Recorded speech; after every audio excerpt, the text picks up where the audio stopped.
자, 이제 제가 마지막으로 알려드릴 게 이제 릴리스 동작이에요. 코킹을 했으면 릴리스를 해야죠. 릴리스를 자, 생각을 할 때 그냥 강하게만 하면, 세게만 하면 될까요? 안 될 것 같은데요. 그러면 너무 이렇게 팔에만 힘이 쏠리니까 안 될 것 같은데요. 그렇죠. 이 릴리스를 힘차게 보낸다라고만 생각을 하면 안 돼요. 이 동작을요, 제대로 이렇게 만들면서 해야 되는데 네. 이 헤드를 힘차게 왼쪽으로 빨리 보내야지 이 생각만 하면요, 이 손목이요 이런 식으로 꺾여요. 예. 그래서 릴리스에서 가장 중요한 게 손목이 이렇게 풀리는 동작이 나오면 안 되거든요. 근데 나는 이 헤드를 빨리 저쪽으로 릴리스 해줘야지, 여기 있던 헤드를 빨리 절로 풀어줘야지, 릴리스가 결국에는 풀어준다는 거잖아요. 풀어줘야지 생각을 해서 헤드만 빨리 보내세요. 그러면 손목이 이렇게 꺾여요. 이렇게 꺾이면서 오히려 공은 위로 뜨고 거리가 많이 안 나요. 그래서 이 릴리스라는 동작은 헤드만 빨리 보낸다라고 생각을 하면 안 되고요. 이 릴리스를 할 때는 손목의 동작이 굉장히 중요해요. 이 손목을 어떻게 쓰느냐가 중요한데, 자, 하나하나 제가 자세히 설명을 드리면요. 우선 임팩트가 되는 순간 이 릴리스를 빨리 해야지, 헤드를 빨리 보내야지 생각을 하면 손목이 이렇게 꺾여요. 절대 꺾이면 안 되는 손목은 이 왼손목이에요. 이 왼손목은 맞는 순간에 이렇게 펴져 맞아야 돼요. 임팩트 때요. 이 손목이 이렇게 꺾여 맞으면 힘의 전달이 다 안 돼요. 나는 분명히 세게 하는데, 나는 분명히 헤드 스피드가 굉장히 빠른데 거리가 안 나 하시는 분들이 대부분 다 맞는 순간에 손목이 이렇게 들어가요. 거리가 안 나요. 왜냐? 이 동작이 되면 로프트 앵글이 눕게 돼요. 그럼 공은 떠요. 그래서 거리가 안 나요. 그래서 이 동작은요, 한 손으로 제가 똑딱이 하는 걸 보여드리면요. 자, 여기서 자, 손목을 좀 고정시킨 상태에서 이런 식으로 치고 났을 때 왼손목이 이렇게 펴져 있는 걸 확인해 주셔야 돼요. 자, 이 동작을 연습을 하면요, 이 동작만 양손 잡고 만들어지면은 거리가 날 거예요. 네. 자, 이렇게 치고 났을 때 왼손목이 펴져 있어야 돼요. 이런 식으로 꺾이면 안 된다는 거예요. 그래서 똑딱이 동작을 이렇게 왼손목을 유지한 상태에서 하는 거예요. 자, 이렇게 치고 나서 왼손목을 항상 점검해 주셔야 돼요. 자, 그러면 반대로 오른손목은 어떻게 돼야 되느냐? 오른손목은 반대로 펴지면 안 돼요. 오른손바닥이 땅을 본다는 느낌으로, 다시 한번 말씀드리면 땅을 본다는 느낌으로 들어가야지만 이 손목이 꺾이고 왼손목이 펴져요. 이렇게요. 그래야 다운 블로우의 임팩트가 만들어져요. 그렇죠. 오른손바닥이 땅을 향하도록 해주셔야 돼요. 이 느낌을 갖고 이렇게 연습 스윙을 해주셔야 돼요. 제 오른손바닥 보세요. 이렇게 오른손바닥이 이렇게 땅을 향하도록 해서 이렇게 해주셔야 돼요. 오른손바닥이 하늘을 향하게 이런 식으로 하면 왼손목이 이렇게 꺾여요. 그럼 거리가 안 나요.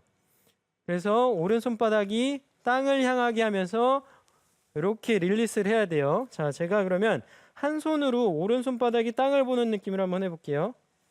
자, 이런 식으로 오른손바닥이 땅을 보는 느낌으로. 네. 다시 한 번만요. 자, 이렇게 오른손바닥이 땅을 보는 느낌으로 쳐주셔야 돼요. 그래서 이 릴리스라는 동작은 이제 요 손목 동작이 우선 된 상태에서, 자, 여기서 헤드가 이렇게 릴리스가 돼야지만, 이렇게 손목각이 꺾인 상태에서 90도 앵글이 된 상태에서 여기서 손을 돌려야지만 오른쪽에 있는 채를 왼쪽으로 이렇게 넘길 수가 있는 거예요. 근데 풀린 상태에서 릴리스를 하면 헤드만 닫혀요. 이렇게 돌면서 헤드만 닫히다 보니까 나는 릴리스를 하는데 굉장히 왼쪽으로 훅이 심하게 나 하는 분들이요. 이 손목이 오른 손바닥이 바닥을 보면서 릴리스를 못해서 그래요. 오른 손바닥이 목표 지점을 보면서 릴리스를 하면요. 헤드가 이렇게 훅 돌아가요. 그러면 공은 왼쪽으로 심하게 가겠죠. 자, 그래서 이 각을 유지한 상태에서 여기서 릴리스를 해야지만 헤드가 심하게 안 다치는데요. 펴진 상태에서 릴리스를 하면 심하게 다쳐요. 다시 한번 보여드릴게요. 자, 이런 식으로 손목이 풀린 상태에서 릴리스를 하면 심하게 왼쪽으로 공이 날아가요.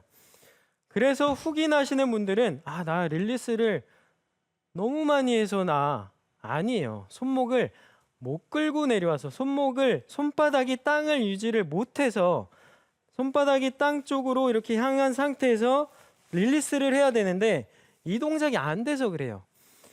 이 동작이 풀린 상태에서 릴리스하면 심하게 다치기 때문에 훅이 나는 거예요.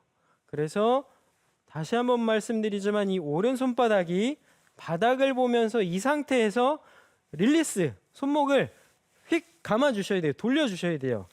제가 그 동작을 한번 보여드릴게요. 자, 네, 이 동작을 해 주셔야지만 손목만 딱 써도 거리가 많이 나가요. 근데 다 풀려서 내려오고 풀린 상태에서 이것만 돌리면 방향만 틀어지고 거리가 멀리 안 나간다는 거예요. 거리를 멀리 내려면 코킹 동작을 바로 다운스윙 때 오른 손바닥이 바닥을 보는 느낌으로 들어온 다음에 이 동작이 된 다음에 여기서 릴리스를 해줘야지만 거리가 나요. 다시 한번 쳐볼게요. 자, 지금 보니까 네. 장재식 프로가 릴리스하는 그 시점을 보니까요. 오른손이 바닥을 보듯이 들어오면서 공의 좀 앞쪽이라고 해야 될까요? 그때까지 손목을 좀 안 푸는 게 중요한 것 같아요. 그렇죠. 이 손목이 오른 풀렸다고 손바닥이 했을 때는 공 뒤에서 풀린 것 그렇죠. 같았거든요. 오른 손바닥이 바닥을 보면서 릴리스를 한다고 생각을 하면요. 자, 보세요. 여기서 바닥을 보면서 들어오면서 릴리스를 한다고 생각하면 제 오른 손목이랑 이 클럽에 생긴 이 각이요. 최대한 안 풀려요. 이렇게. 지금 여기서 내려올 때도 정면에서 보면은 이 각이 90도가 유지되죠. 여기서 내려오면서 이렇게 측면에서 볼 때도 손목의 각이 이렇게 풀리지 않잖아요. 이렇게 유지가 되잖아요. 그래서 이 핸드 포워드 동작도요. 오른 손바닥만 바닥만 보면은 손이 클럽보다 리드하면서 다운블로우로 임팩트가 가능해진다는 거예요. 이 동작이 나오면 안 되는 거죠. 자, 이렇게 오른 손바닥이 바닥만 본다. 이 연습은요. 그냥 조금만 들어서 요만큼만 들어서 요 연습을 좀 해줘도 도움이 굉장히 많이 돼요. 풀스윙을 하게 되면 거리를 내려고 자꾸 손목을 막 풀어치거든요. 이게 아니에요. 여기서 이런 식으로 작은 스윙을 가지고 이렇게 톡톡 칠 때 이 릴리스 동작을 느낌을 가져주셔야 돼요. 자, 다시 한번 릴리스를 왜 하는지 제가 설명드렸나요? 릴리스요? 네. 거리 내고. 그렇죠. 네. 릴리스를 해야 거리가 늘어요. 네. 그래서 릴리스를 꼭 해주셔야 돼요. 릴리스 안 하면 안 돼요. 그래서 코킹과 릴리스는 무조건 해야 되는 거예요. 하면 안 되는 게 아니라 무조건 해야 돼요. 왜냐? 비거리를 늘리기 위해서요. 네. 네.